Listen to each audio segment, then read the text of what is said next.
Well, I've gotten most of the black tar glue off the floors, and hopefully this is good enough to be able to rent the sander when I'm ready to do the rest of the floors, and it'll take it up without clogging up the belt too much.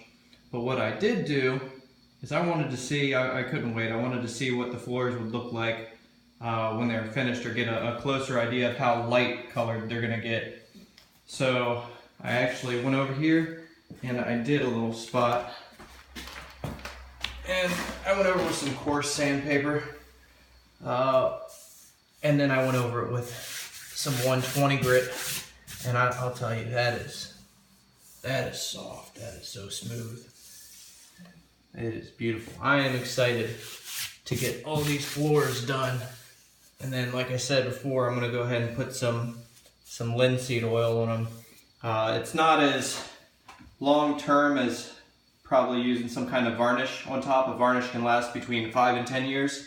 Oil is something that you'll probably have to do every 1 to 2 years, but it's incredibly easy to do, and you don't have to redo the whole floor to do it.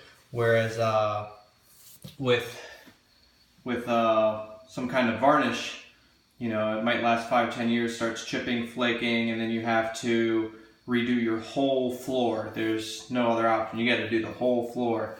Whereas with this, if I get a dent or a scratch or something like that, which this floor isn't going to be perfect in the end anyways, it's going to have a lot of personality. It's got little nails or screws. It's smooth, but they're there. And if it gets any damage to it, then I can go ahead and just sand the spot that I need to fix, and then put more oil on it, and it's good for another year. So I think that's my option. I also don't like the high gloss of varnish. I want something that looks a little bit more natural and shows the wood, so it's not all shiny. I want something, you know, just looks more natural.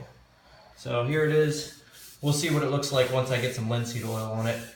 But this is, oh man, this floor is like 75 years old, and I am so excited. I've worked so hard with Alina's help to pull every staple and nail out of this thing just to get it ready for sanding, and it's about there.